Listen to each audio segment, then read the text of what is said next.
Mesdames, Messieurs, chers amis, nous sommes le 23 mars et Bénédicte n'a pas pu vivre l'arrivée de son premier printemps dans la maison ni même dans les bras de sa maman. Je vous l'ai dit précédemment que le tribunal fédéral n'avait pas trouvé vice de forme dans la décision de la Chambre des curatelles du canton de Vaud et avait donc débouté Geneviève, la maman de Bénédicte.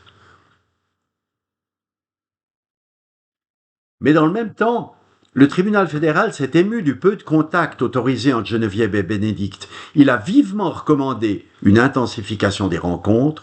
Son appel a été si bien entendu à la Direction générale de l'enfance et de la jeunesse, donc au DPJ, que l'assistante sociale a adressé mercredi dernier la communication suivante à Geneviève.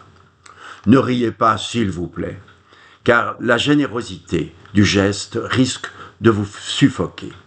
Je cite.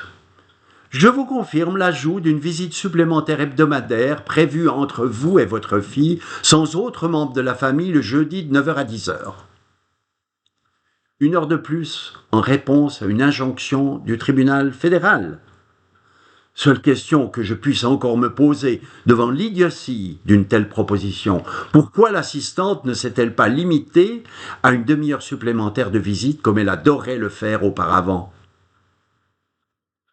Parallèlement, le docteur Mathilde, pédopsychiatre, va rappeler à la justice de paix dans sa séance du 19 janvier dernier qu'une césarienne est une opération très chargée émotionnellement, d'autant plus si elle est faite dans l'urgence. Ainsi, il n'est pas rare que des mères, après une telle opération d'urgence, présentent de la tristesse, mais aussi un sentiment d'étrangeté à l'égard de leur propre enfant.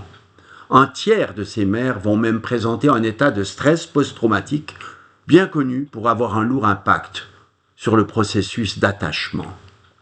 Cette déclaration est aussi efficace auprès de la juge de paix que celle du tribunal fédéral l'est auprès de l'assistante sociale. En pleine audience, la juge lance à la tête de Geneviève qu'elle aussi a eu de césarienne puis qu'elle s'en porte très bien. Elle banalise ouvertement la déposition de l'expert médecin et se range docilement derrière la seule opinion des 3 représentants du DGEJ. Seule nuance, cette fois elle n'ajoutera pas ne pas avoir eu le courage de s'opposer à leur décision comme elle l'avait fait le 19 août 2023.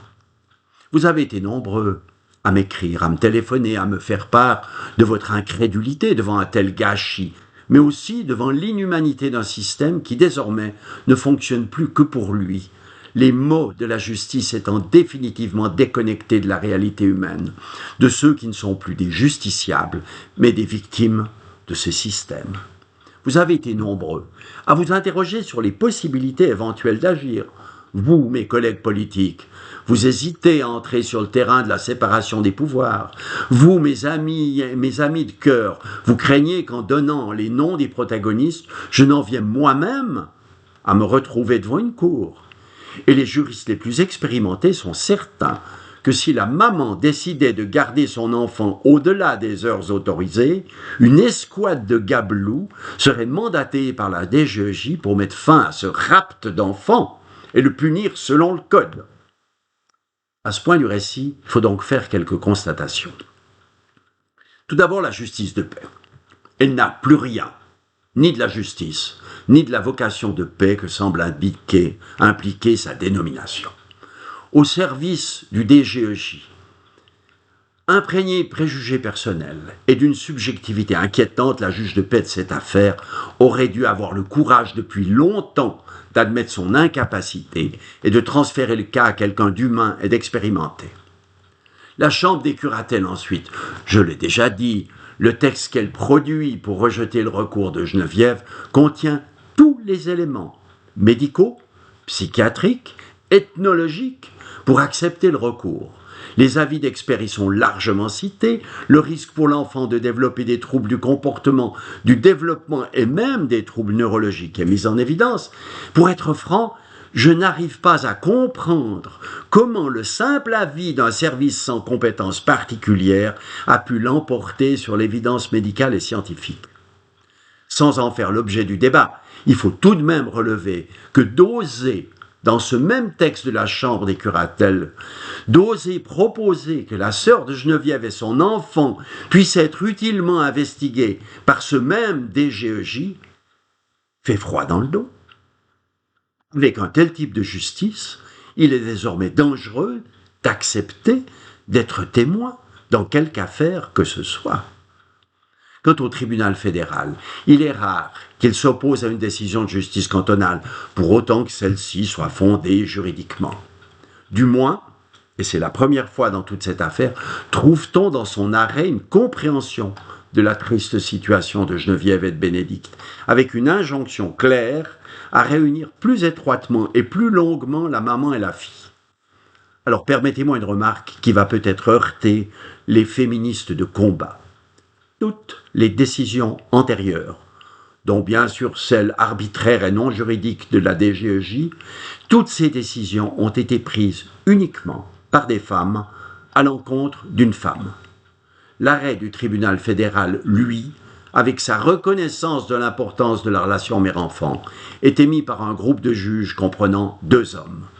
Comparaison n'est certes pas raison, mais tout de même, je rappelle, les pressions morales subies par la maman dès les premiers jours de vie de Bénédicte. Je rappelle l'infantilisme des remarques fondant la dénonciation de l'assistante sociale et du CAN-TEAM, dose de lait, portage, consultation d'Internet. Je rappelle la décision précipitée de la juge de paix de retirer le droit de garde sur simple dénonciation sans même consulter la maman directement concernée.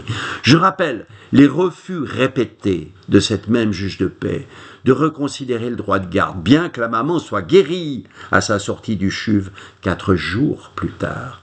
Je rappelle les vexations et les humiliations imposées à répétition à Geneviève et à sa famille par l'assistante sociale et ses complices. Je rappelle les restrictions sadiques du droit de visite du bébé tant pour sa maman que pour sa famille.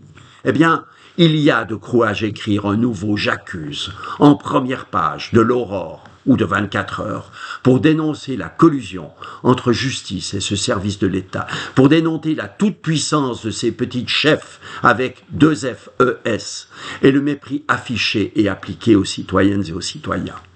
Tel a toujours été le fonctionnement de l'ancien service de protection de la jeunesse.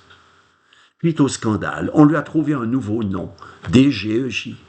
Mais durant ma vie professionnelle de médecin généraliste, j'ai toujours tout fait pour éviter de mettre les enfants et des familles entre les pattes de ce service-là. Le manque d'humanité, de compréhension, de souplesse et d'écoute était déjà connu et condamné. Et je pourrais citer avocats et médecins pour en témoigner.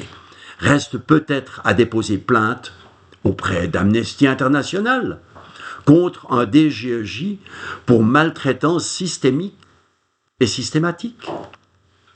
Après avoir poursuivi tous les potentats de la planète de ces lettres types, comme directrice suisse de cette institution, Manon Chic est aujourd'hui curieusement directrice du DGEJ. Manon Chic pourra donc certainement nous aider à accélérer la procédure, à dénoncer publiquement les dérives d'un corporatisme de fonctionnaires et à permettre le retour immédiat et sans condition de Bénédicte dans les bras de sa maman Geneviève. Poursuivez-la, écrivez-le lui. Il est temps qu'elle reprenne en main un service en roue libre qui nourrit son autosatisfaction du pouvoir indu qu'il exerce sur les plus malheureux. Merci de votre attention.